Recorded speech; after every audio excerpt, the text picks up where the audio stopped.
तो गाइस अभी बज रहे हैं सुबह के 10 और हम छोड़ रहे हैं होटल और निकल रहे हैं जबलपुर की तरफ। तो कोणार्क घूमते हुए जाएंगे क्योंकि सुरेंद्र भैया लोग पहली बार आए हैं तो इनको कोणार्क घुमाते हैं और आपको भी घुमाते हैं।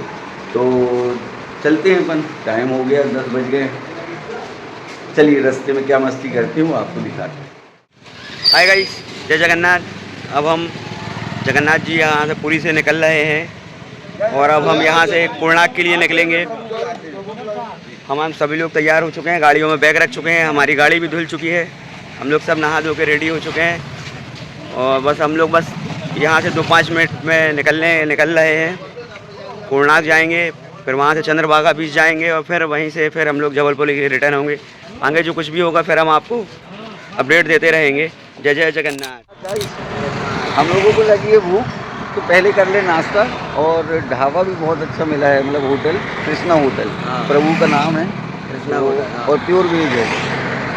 तो चल के देखते हैं क्या क्या मिलता है। आराम से यहाँ बैठ के नाश्ता करेंगे, फिर उसके लिए कोणार्क के लिए प्रस्थान करेंगे यहाँ से हम लोग, क्योंकि रास्ते में कुछ मिलता नहीं है। हम लोग 2-3 बार भुगत चुके हैं। गाइस हम लोगों ने लिया है पूरी और बड़ा दाल बड़ा पूरी, ये यहाँ का नाश्ता चलता है। अपने यहाँ जैसे समोसे आलू बंडी कम ही चलते हैं। तो हम लोग नाश्ता कर लें फिर बात करते हैं। तो गाइस हम लोग पहुँच गए हैं सूर्य मंदिर सन टेम्पल जो कि कोणार्क में स्थित है। ये गाड़ी पार्क करके हम लोग अब मंदिर की तरफ जा रहे हैं। आगे ये मार्केट भी है, अच्छा मार्केट है, यहाँ पे बहुत सी चीज़ें मिलती हैं। जैसे पीछे आप देख सकते हैं केक वगैरह और भी कई चीज़ें हैं, चश्मे, काजू और ड्राई फ्रूट्स भी मिलते हैं। आगे आपको दिखाते हैं, पूरा मार्केट है अच्छा बना हुआ।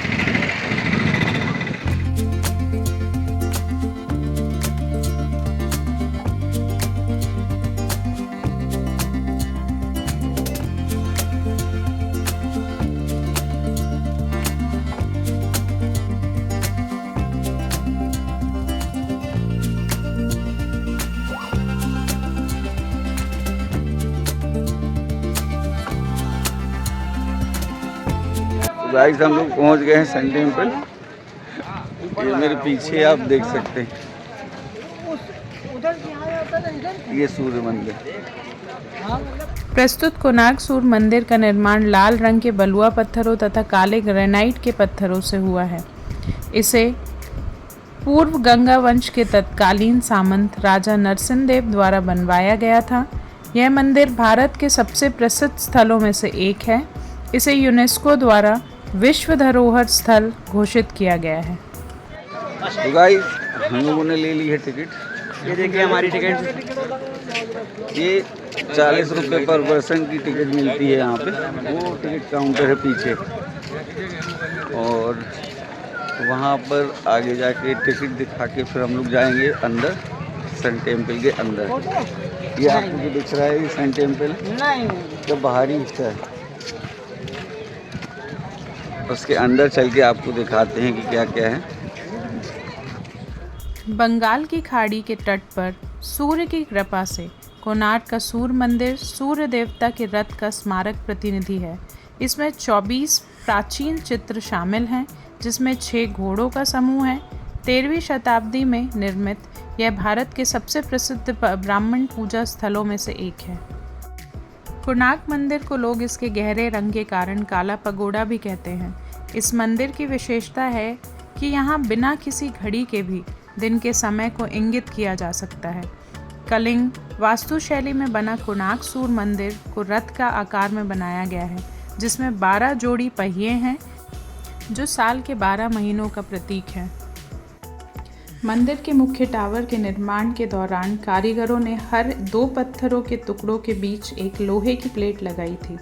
मंदिर के शीर्ष पर एक लोडस्टोन है, जिसके बारे में कहा जाता है कि यह 52 टन का एक विशाल चुंबक है। सूर्य मंदिर में कई खूबसूरत कलाकृतियां हैं, जिनमें से कुछ में कामुक चित्र बने हैं और सैलानियों को खजुराहो की याद दिलाते हैं। दूसरी मूर्तियों में पौराणिक जीव और जानवर बने हैं। जैसे हाथी और पक्षी। सूर्य मंदिर में कामुक कलाकृतियों को बेबाक तरीके से दिखाया गया है, जिसकी यह खासियत देखने वाले को हैरत में डाल देती है। भगवान जगन्नाथ के निवास स्थान पुरी से 35 किलोमीटर की दूरी पर स्थित यह मंदिर राजधानी भुवनेश्वर से लगभग 65 किलोमीटर दूर है।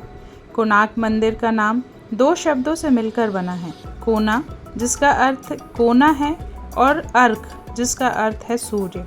इसका मतलब यह है कि अर्क क्षेत्र में पूजे जाने वाले सूर्य देवता को कोणार्क कहा जाता है। सालों पहले क्यों बंद कर दिया गया था मंदिर?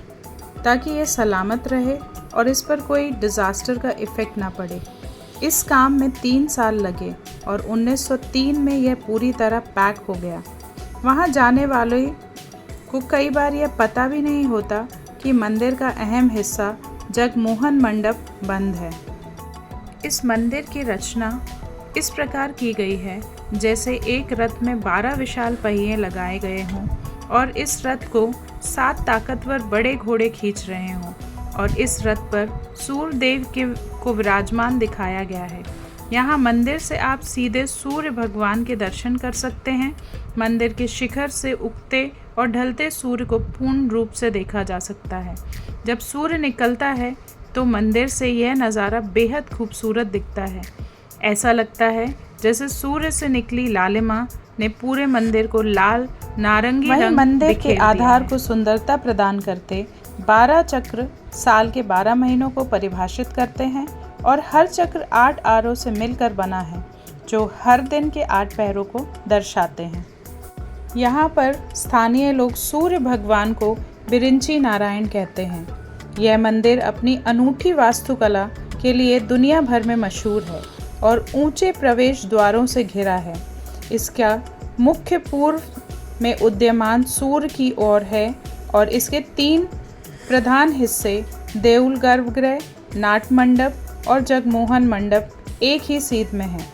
सबसे पहले नाट मंडप में प्रवेश द्वार है, इसके बाद जगमोहन और गर्भगृह एक ही जगह। इस मंदिर का एक रहस्य भी है जिसके बारे में कई इतिहासकारों ने जानकारी इकट्ठी की है।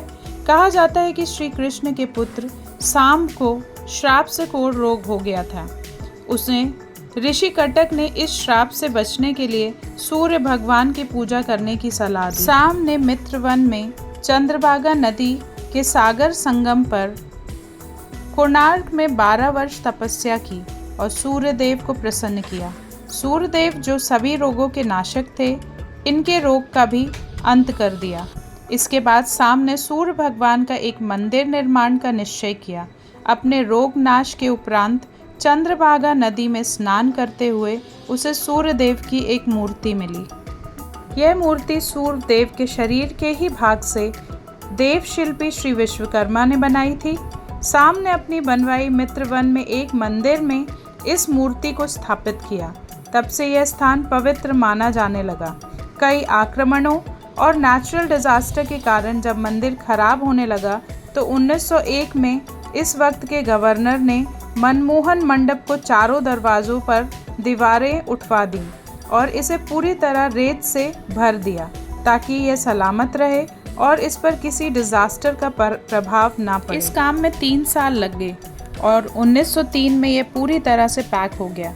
वहाँ जाने वाले को कई बार ये पता भी नहीं होता कि मंदिर का अहम हिस्सा जगमोहन मंडप बंद है। यह मंदिर 2 भागों में बना हुआ है, जिसमें से पहला भाग नट मंदिर जिसमें सूर्य की किरणें पहुंचती थी और कहा जाता है कि कांच या हीरे जैसी धातु से वो इस मंदिर की प्रतिमा पर पड़ती थी, जिससे इसकी छटा देखते ही बनती। वहीं मंदिर में एक कलाकृति में इंसान, हाथी और शेर से दबा है जो कि पैसे और घमंड को घोतक है और ज्ञानवर्धक भी। कोणार्क के बारे में एक मिथक और भी है कि यहाँ आज भी नर्तकियों की आत्माएं आती हैं और कोणार्क के पुराने लोगों की माने तो आज भी यहाँ आपको शाम को उन नर्तकियों के पायलों की झनकार सुनाई देगी जो कभी यहाँ राजा के दरबार में नृत्य किया करती थी। इसमें एक चमत्कारिक बात यह भी है कि इस मंदिर का निर्माण एक सैंडविच के तौर पर किया गया था, जिसके बीच में लोहे की प्लेट थी जिस पे मंदिर के पिलर रुके हुए थे। ऐसा भी कहा जाता है कि मंदिर के ऊपर एक 52 टन का चुंबक रखा गया था जो कि इन खंभों से संतुलित था। इसी के चलते भगवान सूर्य की जो प्रतिमा थी वह हवा में तैरती हुई रहती थी, जिसे देखकर हर कोई हैरत में पड़ जाता था। कहा जाता है कि चुंबक को विदेशी आक्रमणकारियों ने तोड़ा था। ऐसा कहा जाता है कि मंदिर के ऊपर रखे चुंबक के चलते समुद्र से गुजरने वाली नाव जो कि लोहे से बनी होती थी, इस चुंबकीय क्षेत्र के चलित क्षतिग्रस्त हो जाती थी। इसलिए उस समय के नाविकों ने उस चुंबक को हटा दिया। इसके बाद ही अंग्रेज यहाँ आ सके। ने घूम लिया है कोणार्क, कैसा लगा भैया सूर्य मंदिर? बहुत बढ़िया, बहुत बढ़िया। और पिंकू भाई तो पहले भी घूम के जा चुके हैं, ये मेरा तीसरी बार है। ये तीसरी बार घूम रहे हैं। हाँ, मेरा दूसरी बार है। अरविंद भैया का दूसरी बार है, सुरेंद्र भैया का और पप्पू भाई का पहली बार है। तो आप लोगों से पूछना पड़ेगा कैसा लगा भैया? बहुत बढ़िया, जन्नत का नज़ारा है। तो सूर्य भगवान, धूप तेज हो गई है ना, धूप तेज हो गई, धूप बहुत तेज है, गर्मी बढ़ लग रही है, पूरे गीले हो गए। तो गाइस हम लोग आए हैं चंद्रकांता बीच के पहले एक स्पोर्ट्स के लिए बीच खुला था ये। आप मेरे पहले ब्लॉग में देख सकते हैं, जब हम लोग आए थे तो चालू था। अभी केवल ये वाली बाइकें हैं और बाकी वो दिसंबर से स्टार्ट होता है, तो अभी के लिए वो बंद है। तो ठीक है खैर, लेकिन है बहुत अच्छा यहाँ पे, बिल्कुल शांत रहता है, एकांत। यहाँ पे ज़्यादा लोग रहते नहीं हैं। आप देख सकते हैं पूरा खाली डला, पूरा खाली। ये देखिए,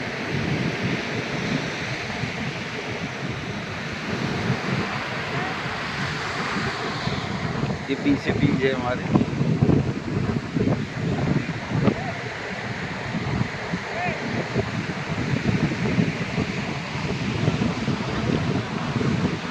बहुत मस्त हवा चल रही है।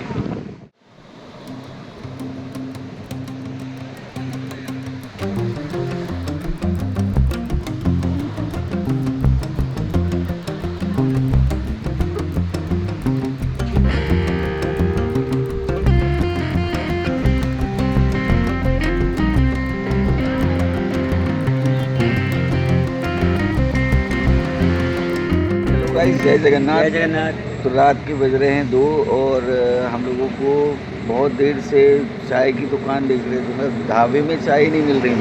तो 5 ढाबे में रुकने के बाद अभी चाय मिली। बहुत ही अमृत जैसी चाय मिली है, इसमें अदरक के साथ तुलसी भी है। जी, ये तिलक ढाबे पर रुके हुए हैं हम लोग। लाइट में नहीं दिख रहा होगा आपको, तिलक ढाबा है, लेकिन बहुत शानदार चाय बहुत अच्छी मिली है। इसको पीने के बाद हम फिर से हम लोग अभी यहाँ से 12 घंटे का सफ़र बचा हुआ है। 12 घंटे लगेंगे हम लोगों को जबलपुर पहुँचने में।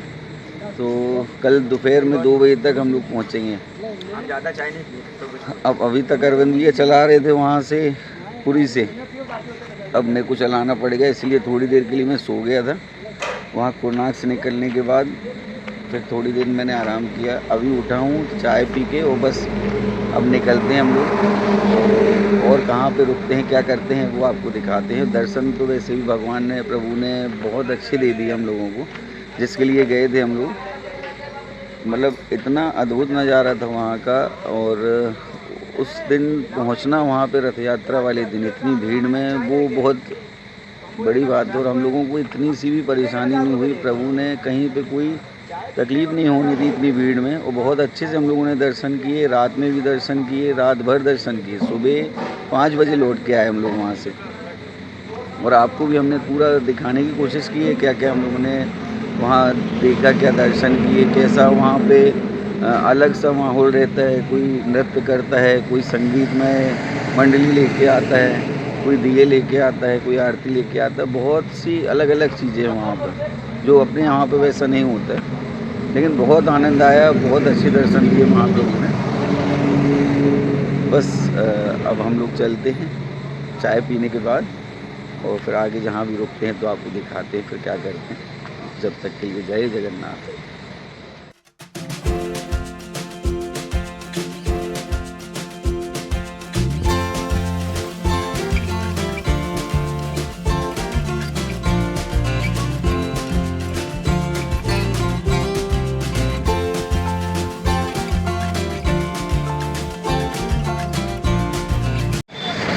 हेलो गाइस, कैसे हैं आप लोग? जय जगन्नाथ।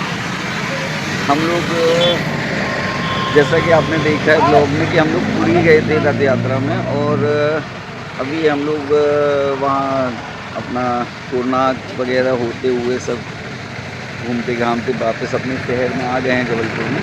तो गाड़ी बहुत गंदी हो गई थी, तो हम लोगों ने सोचा गाड़ी साफ़ करा लें, क्योंकि ऐसे 3 दिन से 4 दिन से वहाँ पे क्या पानी भी गिरा था बहुत, तो गाड़ी पानी में चल चल के बहुत ज़्यादा ख़राब हो गई थी, कीचड़ लग गई थी, सब गंदी दिख रही थी। तो अब गाड़ी धुलवा रहे हैं गाइस। बस अब गाड़ी धुलवा के अब हम लोग जाएंगे अपने अपने घर।